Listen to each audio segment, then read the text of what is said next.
Hello my dear friend, I hope you are doing great. Welcome back to my channel.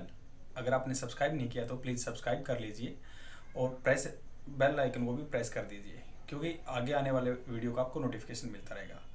Friends, जैसे कि आपको पता है, मैंने बहुत सारे वीडियो बना रखे हैं आपके इंग्लिश कन्वर्सेशन को इम्प्रूव करने के लिए। और जो भी हैं, जैसे मान लो आप कैसे एडिटोरियल को पढ़ सकते हैं, अपने कन्वर्सेशन में यूज़ कर सकते हैं, कौन से टेंसेज हैं, तो सेम आज भी हम ऐसे ही डिस्कस करेंगे। तो let's get started without further adieu, मतलब बिना किसी देरी के स्टार्ट करते हैं, ऐसे बोलेंगे इसको। तो आज जो पहला एडिटोरियल है, हम डिस्कस करेंगे आरटीआई के बारे में। As you know, right to information is the fundamental right now which comes under the article 19। Article 19 के अंदर आता है, जिसमें freedom of speech and expression होता है। और वैसे भी इन्फॉर्मेशन एक ऐसी चीज़ है जिससे आपके अंदर इनलाइटमेंट आती है। इनलाइटमेंट मतलब उजाला होता है, और उजागर होती है तो इनकरेजमेंट आती है। मान लो नॉर्मल आदमी के अंदर अगर इन्फॉर्मेशन होगी तो डेफिनेटली, जैसे मैं आपके सामने बोल रहा हूँ, तो किसी को इन्फॉर्मेशन होगी किसी चीज़ के बारे में, तो उससे एम्पावरमेंट होता है, इनकरेजमेंट होती है बंदे की, उसके पास शक्ति आती है। तो इसलिए गवर्नमेंट 2005 में एक्ट लेके आई, but this is not the history of the RTI act. It's came into existence in 1948 में, जब यूनाइटेड नेशन, जैसे यूनाइटेड नेशन संयुक्त राष्ट्र संघ आपने हिंदी में सुना होगा, तो United Nation human right declaration हुई थी, तब 1948 में बोला गया था कि राइट टू इन्फॉर्मेशन एक फंडामेंटल राइट है।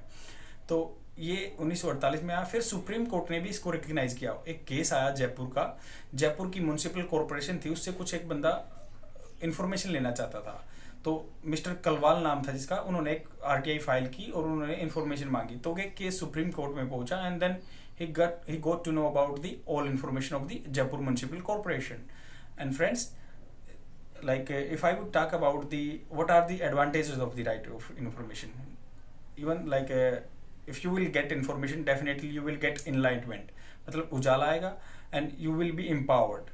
And ब्यूरोक्रेसी में क्या है, एक नया नजरिया दे दिया उन्होंने, एक नेक्स्ट पॉइंट दे दिया कि भाई ब्यूरोक्रेसी कैसे चल सकती है। अब कुछ सीक्रेसी नहीं रहेगी। राइट टू इन्फॉर्मेशन के आने के बाद सबके पास इन्फॉर्मेशन हो जाएंगी, और एक ट्रांसपेरेंसी होगी, अकाउंटेबिलिटी होगी। ट्रांसपेरेंसी क्या होता है कि पारदर्शिता होगी सब चीज़ों में, सबको पता होगा कि कैसे कोई काम होता है ब्यूरोक्रेसी का, नौकरशाही का, जो भी कोई सिविल सर्विसेज अफसर है या कोई भी ऑफिशियल वर्क है। अकाउंटेबिलिटी होगी, क्योंकि अब मान लो बंदे को पता रहेगा कि हाँ आपका राइट है ये, और ये इसके अगर मान लो वायलेशन होगा तो definitely the person will go in to the supreme court. If I will talk about the further more benefit of this RTI act, RTI act से क्या होगा कि एक मान लो करप्शन कम हो जाएगा। जितना भी मान लो उसमें पिलफरेज है, पिलफरेज क्या होता है कि भ्रष्ट है, कुछ भ्रष्ट है, पिलफरेज का मतलब होता है भ्रष्ट। मान लो कोई भी सोशल सिक्योरिटी स्कीम्स के लिए पैसा आया, बट बंदे ने आरटीआई डाल दी, then that would be avoidable situation with the help of the RTI. And what are the lacuna, where कहाँ हम कमी कर रहे हैं आरटीआई को इम्प्लीमेंट करने में। फ्रेंड्स, लाइक इन्फॉर्मेशन के राइट टू इन्फॉर्मेशन क्या है, एक बहुत ही अच्छा इनिशिएटिव है गवर्नमेंट के द्वारा, बट फिर भी बहुत सारे लैक्यूना है इसमें। कैसे लैक्यूना है, पॉलिसी में कोई प्रॉब्लम नहीं है, बट उसके इम्प्लीमेंटेशन में बहुत ही ज़्यादा इशू है।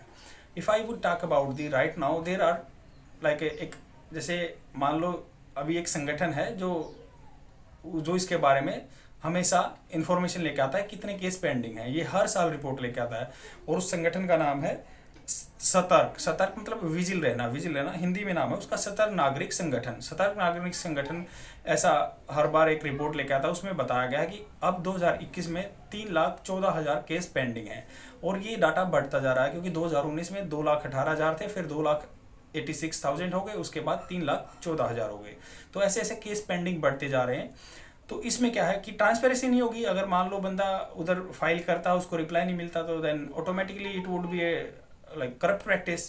अभी क्या है इसमें, मैं आपको बताना चाहूँगा कि आरटीआई इन्फॉर्मेशन का क्या प्रोसेस होता है, क्या होता है। जैसे बंदा आरटीआई फाइल करता है कोई किसी भी नॉलेज के लिए, किसी भी इंफॉर्मेशन के लिए, उसके बाद हर एक, मान लो ये क्या होता है, पब्लिक जो सेक्टर बैंक है या कुछ भी है, ऑफिस है, उसके ही थ्रू आप इन्फॉर्मेशन मांग सकते हैं, प्राइवेट से आप नहीं मांग सकते। अगर पब्लिक सेक्टर में आपने आरटीआई फाइल की, तो उसके लिए क्या होता है, उन्होंने एक PIO, personal information officer appoint किया होता है। पर्सनल इन्फॉर्मेशन ऑफिसर अपॉइंट किया होता है, तो वो उसके बारे में इन्फॉर्मेशन देगा। अगर वो इन्फॉर्मेशन नहीं दे रहा आपको within the stipulated timing, like 1 month के अंदर अगर वो इन्फॉर्मेशन नहीं दे रहा, then you can proceed for the chief information commissioner. जैसे सेंटर में क्या होता है, दो ऑफिस होते हैं, एक सेंटर में होता है इंफॉर्मेशन कमीशन और स्टेट में स्टेट इंफॉर्मेशन कमीशन। तो सेंटर इंफॉर्मेशन कमीशन में अपॉइंटमेंट होती है चीफ इंफॉर्मेशन कमिश्नर की, उसके नीचे और इंफॉर्मेशन कमिश्नर होते हैं।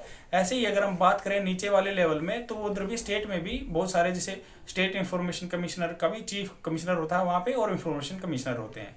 देन फर्दर क्या होता है कि वो आपके लिए मतलब अकाउंटेबल होते हैं, उनको रिप्लाई देना होता है, वो उनके ऊपर कंपल्शन है।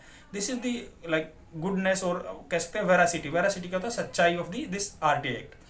बट क्या होता है कि वो इन्फॉर्मेशन पेंडिंग में चली जाती है, और 3,14,000 2021 में केस पेंडिंग चल रहे हैं। ये सतर्क जो संगठन है उसने इन्फॉर्मेशन लेके आए हैं।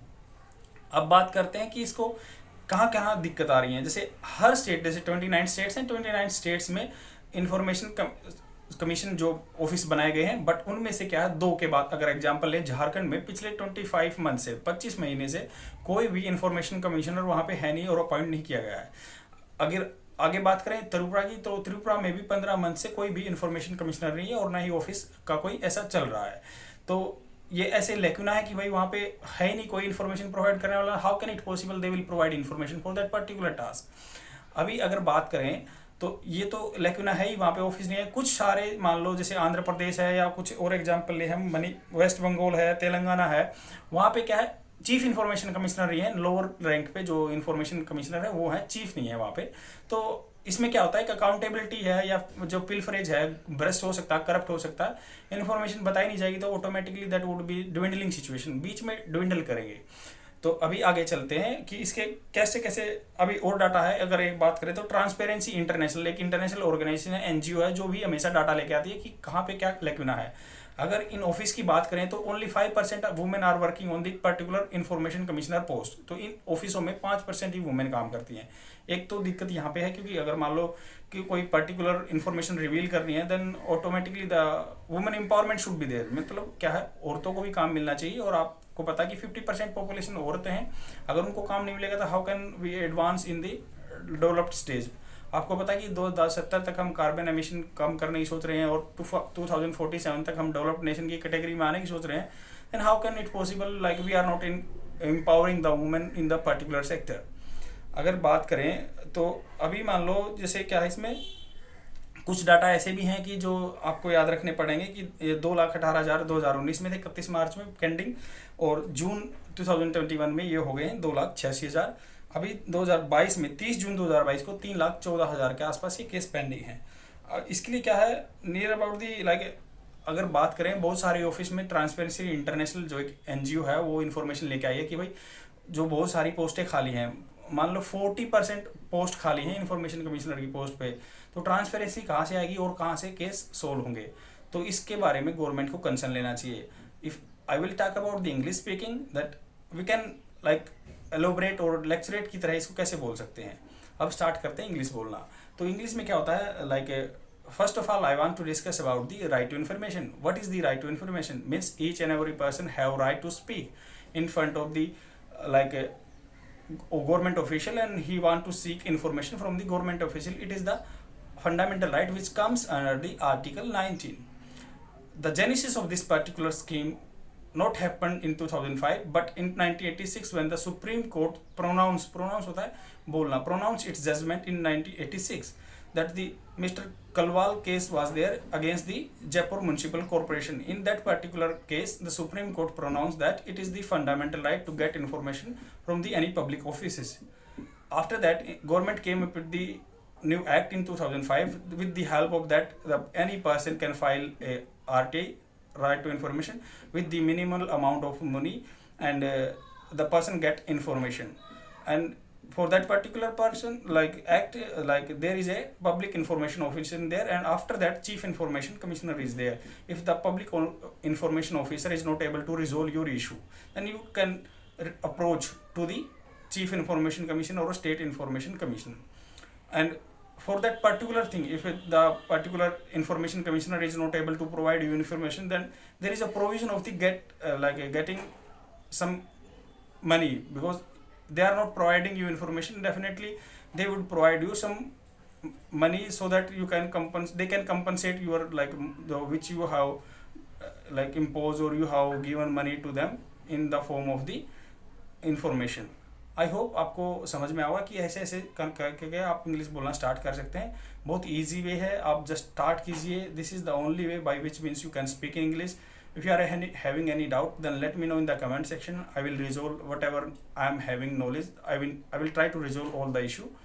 थैंक यू फ्रेंड्स, और देखते रहिए, अपने फ्रेंड में शेयर कर दीजिए। और यही मैं आपको साइड में दिखा भी दूंगा कि ये आपका एडिटोरियल था हिंदू में, और ऐसे ऐसे आपको इसको देखना है। कोई भी डाउट हो तो